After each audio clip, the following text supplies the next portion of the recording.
Asli Wibu, tempatnya alur cerita manhwa terbaru. Oke bos, hari ini saya mau cerita lagi ya. Seorang prajurit yang terisekai ke kehidupannya di umur yang 10 tahun. Dan ia mau berjuang untuk mengalahkan musuh dari planet lain alias melawan alien. Wadidaw. Ya, nggak usah basa-basi dah. Kita langsung aja ke alur ceritanya, yaitu prajurit yang terisekai menjadi seorang jenius. Mantap jiwa. Langsunglah kita capcus. Saat ini dunia sangat kacau karena perang ya. Dan ada satu orang prajurit yang selamat itu. Hanya ia yang selamat dalam perang ini. Semua rekan-rekannya sudah pada modar. Cuman ia sendirian ini. Ia menatap ribuan manusia yang telah modar dalam perang. Dan semua manusia itu berjuang sampai titik darah penghabisan karena makhluk ini. Wadidaw, makhluk raksasa yang bersayap yang menyebut dirinya Ahayute. Makhluk dari langit yang tiba-tiba datang dan menyerang para manusia. Mereka membantai dan melenyapkan keberadaan manusia.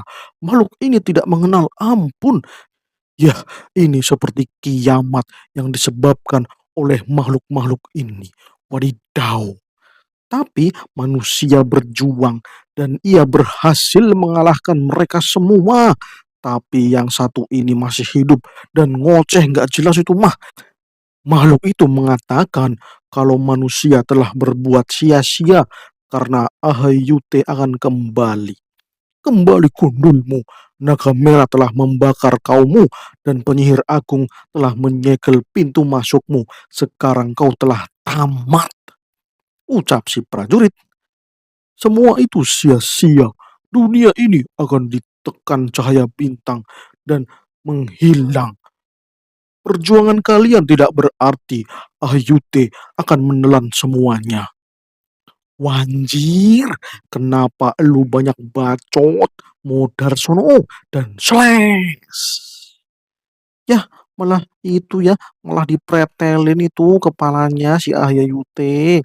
Modar dah itu si raksasa Ahyute. Gedik banget gue lihat makhluk raksasa ini. Rasanya pengen dicincang setiap hari. Wah, gue bener-bener ingin ngekill ini monster berkali-kali, cok. Dan ya, kembali lagi ke dalam kesendirian. Beberapa hari yang lalu, ia masih bercanda gurau bersama teman-temannya. Mereka menikmati kebersamaan, walaupun terasa singkat. Soalnya, ya kalian semua itu ya teman-teman gue, malah pada modar. Wanjir, kenapa kalian semua modar sih? Tolol banget dah kalian semua, pakai ngorbanin diri lagi. Setidaknya, kalau mau modar, ya berjuanglah. Jangan jadi beban kematian kayak gini, gua jadi beban ini malahan. Tapi ya udahlah, terima kasih kawan-kawan semua. Aku masih hidup karena perjuangan kalian semua. Terima kasih kalian semua. Hei kau sedang apa? Kemarilah. Lah, ada yang memanggil, ada yang masih hidup. Di mana, di mana, di mana, di mana? Dan ternyata yang masih hidup adalah Komandan Agung Adeshan. Ia seorang wanita super power yang berhasil membawa ribuan prajurit ke jurang kematian. Wanjir, wanita ini benar-benar nggak ngotak powernya. Dalam keadaan ini, ia masih bertahan hidup. Wanjir, gile bener ini Komandan Agung. Komandan, kau masih hidup? Iya Ronan, aku masih hidup. Kau seorang kopral kan? Aku tidak menyangka kau masih bertahan. Apa Ahyute sudah mati semua, Ronan? Ucap Atsan yang memanggil si prajurit bernama Ronan. Mereka sudah mati semua, komandan. Ada satu sih tadi yang masih hidup, tapi udah gue cincang. Mendengar itu, Komandan Atsan malah menangis. Ia menatap ke arah langit yang memerah, seolah ia bersyukur atas perjuangan yang panjang. Ya, Ronan melihat itu dengan antusias. Komandan terhebat ternyata juga manusia biasa. Ia bisa menangis. Ia pun berterima kasih. karena komandan telah membawa naga merah untuk membakar makhluk putih itu. Berkat komandan, manusia selamat. Ya, kita akan kembali lagi ke masyarakat. Hidup damai tanpa perang, ucap Atsan. Akan tetapi, Ronan sudah terluka parah. Ia merasa tubuhnya tidak akan bertahan lama. Ia merasa tubuhnya tidak kuat lagi. Ia pun meminta sesuatu kepada komandan. Ia ingin komandan kembali ke Kaisaran dan menemui kakaknya. Ya, penyesalan seumur hidup Ronan adalah ketika ia tidak bisa membuat kakaknya tersenyum bahagia. Ia ingin komandan mengabarkan tentang adiknya yang seorang pejuang tangguh tanpa ada kata menyerah. Ia ingin kakaknya bangga terhadap dirinya. Akan tetapi, tiba-tiba Aksan menyuruh Ronan untuk cepat lari karena ia harus segera pergi dari sini. Ronan bingung, ada apa emangnya? Dan ternyata, kau terlambat Ronan. Mereka sudah datang lagi. Dan boom. Tekanan meningkat drastis, sesuatu muncul dari atas. Ronan panik karena yang muncul adalah Ahayute. Wanjir, ini alien malah muncul lagi dan banyak lagi. Wadidaw, Ahayute-nya banyak banget itu. Mereka sebenarnya itu makhluk apa sih? Kenapa mereka malah bermunculan? Apa pintu segelnya rusak? Atsan panik. Ia tidak menyangka semua usahanya sia-sia. Soalnya, Atsan ini adalah seorang reinkarnator. Ia telah bereinkarnasi sebanyak 3 kali untuk melawan Ahayute. Dan ini ia gagal lagi. Ini ketiga kalinya ia gagal. Ia tidak menyangka bakal muncul lagi Ahayute setelah pintu gerbangnya disegel. Ia merasa frustasi. Semua usahanya selama ini sia-sia. Wanjir. "Woi, woi komandan!" teriak Ronan. "Kau jangan diam saja. Lempar aku dengan magicmu. Akan kupenggal mereka semua." Mendengar itu, Adsen kaget. Dengan tubuh terluka, ia masih terus maju. Di kehidupan sebelumnya, ia tidak pernah melihat orang seperti Ronan ini. "Aku tidak akan menyerah, komandan. Seperti apapun kondisiku, tidak akan aku menyerah. Ya, aku tidak akan menyerah. Itu adalah jalan ninjaku, komandan. Tidak menyerah. Selama aku bisa mengayunkan pedangku, tidak akan kubiarkan mereka menginjakkan bumi ini." Wah, mantap. Gambare Ronan. Kata-kata itu membuat Atsan tergugah. Ia memang gagal, tapi ia masih ingin berjuang. Ia kemudian memikirkan ide yang lebih baik. Karena tidak mungkin mengalahkan Ahayute sebanyak ini, jadi ia mau Ronan kembali ke masa lalu. Ia pun menghampiri Ronan dan mengkisnya. Wah, anjir, lagi perang malah kis-kisan. Tapi ini bukan kis cuk, ini transfer pil regresi. Komandan Atsan memberikan pil regresi kepada Ronan. Ia mau mempercayai masa lalu dan masa depan umat manusia di tangan Ronan. Lakukan sekali lagi. Dan juga jangan pernah menyerah seperti yang kau katakan tadi. Waduh, apa-apa Anda ini? Karena nunggu kelamaan, si Ahayute langsung mengeluarkan Kamehameha. Dan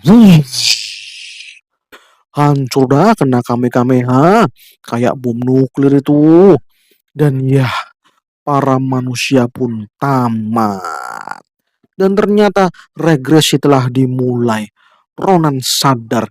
Ia terbangun di padang rumput yang luas. Ia merasa tidak percaya karena ini desa kelahirannya. Rumput ini, aroma ini, dan ya, bangunan-bangunan ini. Ini adalah desanya, yaitu Nimbuten. Wanjir, aku benar-benar kembali ke masa lalu. Ini saat umurku 10 tahun. Ucap Ronan. Ya, Ronan benar-benar tidak percaya ia kembali ke masa lalu. Komandan Atsan mengatakan kebenarannya. Ya, saat ia mentransfer pil regresi, ia mengatakan kalau dirinya telah mengulang hidupnya sebanyak 3 kali. dan ia hanya seorang penjahit. Tapi penyihir agung, yaitu gurunya si Adsan, ia memberikan pil regresi yang bisa digunakan sampai 4 kali. Komandan Adsan sudah menggunakannya 3 kali, artinya ini yang terakhir, ucap Ronan sambil senderan di pohon. Wanjir dah, udah kayak orang stres itu mah. Ia sudah menggunakan 3 kali, artinya 1 kali lagi, dan regresi ini adalah regresi terakhir, dan Komandan Adnan mempercayakannya untuk berjuang. Jangan pernah menyerah, selamatkan umat manusia. Pergilah ke Akademi Pileon, sekolah para jenius berada. Rekrutlah jenius-jenius sebanyak mungkin, dan juga temuilah diriku dan katakan, jangan terus-menerus menjadi penjahit. Aku percayakan umat manusia kepadamu, Ronan. Selamatkan kami semua. Dan akhirnya ia pun sampai di sini. Pedebah ini, gue disuruh berjuang sendirian. Tolol ini. Ini adalah mimpi. Tolong, ini adalah mimpi. Tolong bangun, bangun, bangun, bangun, bangun. Ucap Ronan sambil ngejedorin mukanya di pohon. Anjir, udah kayak orang stres aja dah dia. Ya, dahlah daripada stres, ia harus fokus. Jika ini memang masa lalu, artinya kakaknya masih di rumah. Oke dah, OTW pulang aja lah. Ia mau melihat kakaknya. Dan ya, Ronan pun berlari menuju rumahnya. Ia jadi tidak stres lah setelah mengingat kakaknya. Ia tampak senang itu ya, karena ia bisa melihat kakaknya lagi, mantap. Akan tetapi, di tengah perjalanan menuju rumah, ia melihat ada pembulian. Lah, orang itu, tuh orang gak ada perubahan sama sekali, suka jadi pembuli. Dan lagi kenapa itu orang digantung tanpa tali? Pasti ada magician ini. Dan bener, itu ada magician yang membantu mereka ngebully tuh orang. Kayaknya itu magician malah terpaksa membuli. Ampun bos, ampun. Gue nggak punya duit bos. Duit gue udah habis buat beli obat ibu gue bos. Tolonglah bos, jangan dirampok lagi gue bos. Bodoh amat. Dengan ibumu itu cuk bodoh amat. Gue cuman mau duit elu. Duit bos, duit, duit, duit. Mana duitnya? Gue pengen beli Amer ini. Cepetan dah. Apa gue gamper aja ente ya. Dan pak, pak, pak, pak. Wanjir, teman-temannya malah seneng melihat pembulian ini, dan si Magician disuruh untuk mengangkatnya lebih tinggi lagi. Tapi si Magician gak mau. Ia takut kalau diangkat lebih tinggi, nanti jatuh, bakal modar dah itu bocahnya. Mendengar itu, si pembuli malah marah. Diam saja coek, ikuti saja perintahku tolol, tolol. Waduh gaswat. Ya si magician ini namanya Asele. Ia belajar magic secara otodidak lewat buku Grimoire. Karena bakatnya itu, ia jadi dimanfaatkan sama pembuli. Ya soalnya dia kan masih pengecut ya.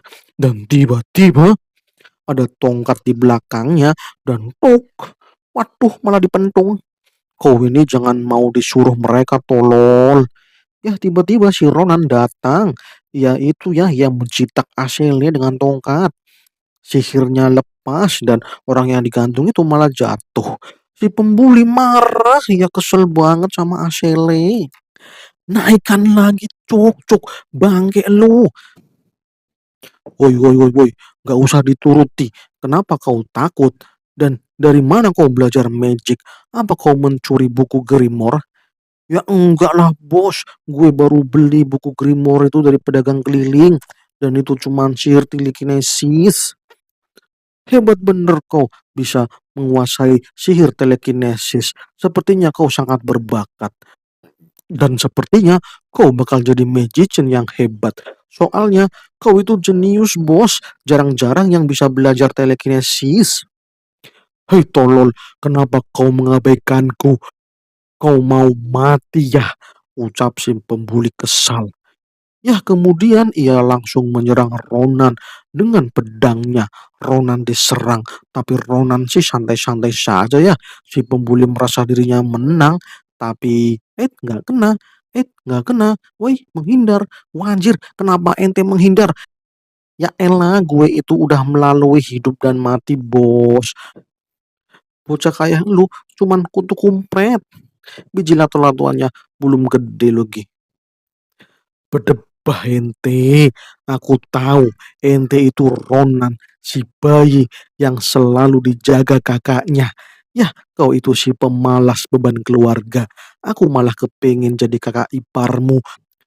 Soalnya kakakmu itu sangat bahenol. Diam, cuk. Dan cerot.